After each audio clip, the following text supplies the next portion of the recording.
Hello everyone, this is शिखा मौर्य।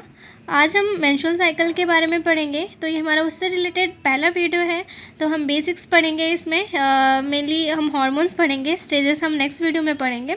तो hormones पहले कैसे इनिशिएट हुआ and all, so let's begin. At the age of puberty के time पे हाइपोथैलेमस में के अंदर there is a GnRH neurons in arcuate nuclei which on stimulation further travels through the pituitary stalk. Further it moves to anterior pituitary, जहाँ पे गोनेडोट्रोपिन्स हैं वहाँ पे ये इसको स्टिमुलेट करने के बाद वहाँ से FSH और LH रिलीज़ करवाता है। FSH और LH रिलीज़ होने के बाद ये क्या करते हैं कि ओवरी के अंदर प्राइमरी फॉलिकल्स को स्टिमुलेट करते हैं। प्राइमरी फॉलिकल्स से ग्राफियन फॉलिकल्स और वो फर्दर एस्ट्रोजन प्रोजेस्टेरोन उनसे रिलीज़ करवाते हैं। एस्ट्रोजन रिलीज़ हुआ तो rising level of estrogen leads to a LH surge ovulation on 14th day for the corpus luteum formation which secretes progesterone, and if there is no fertilization corpus albicans formation is there.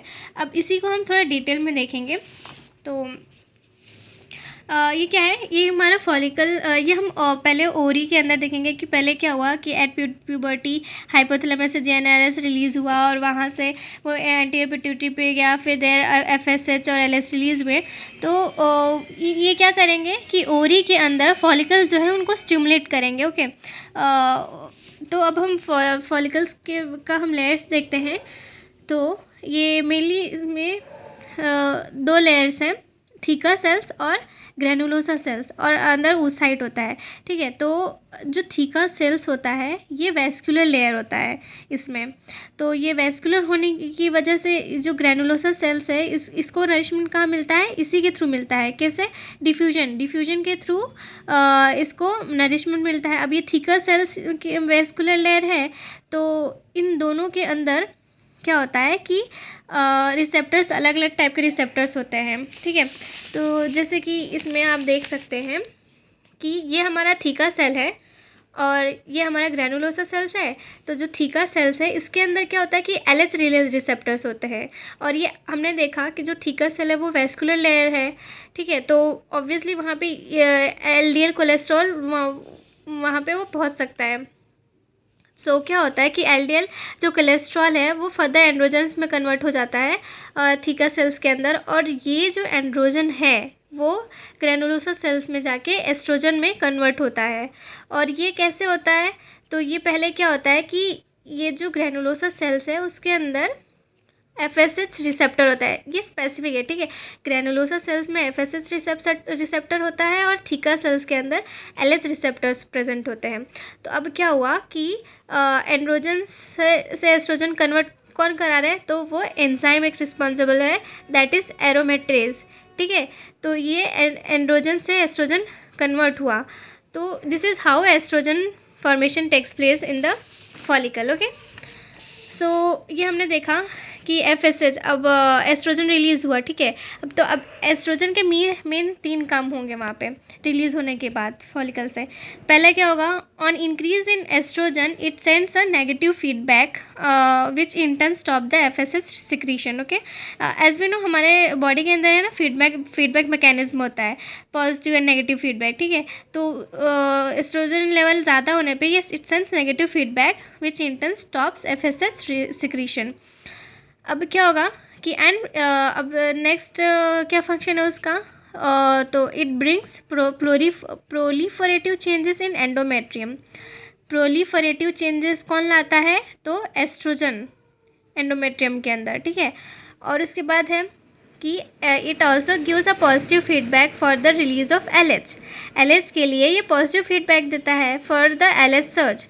तो positive feedback देगा तो LH मतलब level में increase होगा, तो उससे क्या होगा, LH सर्ज हमें पता है कि ये 14th डे होता है और इसके वजह से ही ओवुलेशन होता है। ठीक है, तो अब LH सर्ज हुआ तो अब LH रिलीज़ के बाद उसके हम फंक्शंस देखेंगे तो किस पे एक्ट करता है।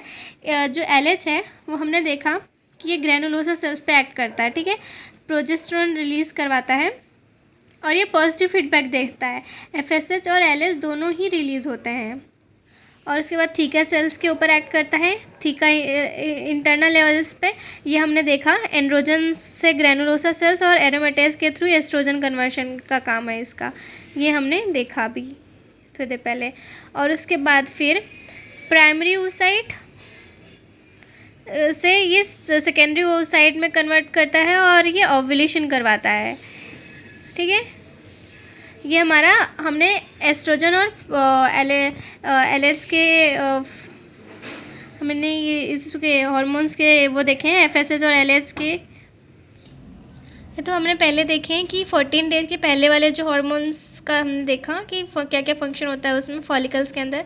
अब हम देखेंगे 14 डे एलएच, हमने देखा एलएच रिलीज़ हुआ, सिक्रीशन एलएच सर्ज के बाद क्या होगा कि देयर विल बी ओव्यूलेशन के बाद कॉर्पस ल्यूटियम फॉर्मेशन होगा, वो फर्दर प्रोजेस्टेरॉन रिलीज़ करवाता है which goes into the uterus which brings secretory changes in the uterine endometrium। हमने एस्ट्रोजन को देखा कि वो प्रोलिफरेटिव चेंजेस ला रहा था और जो प्रोजेस्टेरॉन है वो सेक्रेटरी चेंजेस लाता है एंडोमेट्रियम के अंदर, ठीक है। और साथ ही कॉर्पस ल्यूटियम एस्ट्रोजन और इनहिबिन ए भी रिलीज़ करवाता है। क्या होता है कि after ovulation negative feedback for FSH and LH there which cause decrease, फिर LH के अंदर डिक्रीज आने की वजह से कॉर्पस ल्यूटियम का डीजनरेशन होता है और डीजनरेशन की वजह से जो प्रोजेस्टेरॉन है का लेवल डिक्रीज हो गया and further it further there is a shedding of uterine endometrium and there is expulsion by uterine endometrium contraction. और ये कॉन्ट्रैक्शन किसकी वजह से हुआ? By this prostaglandin. So this is all about hormones.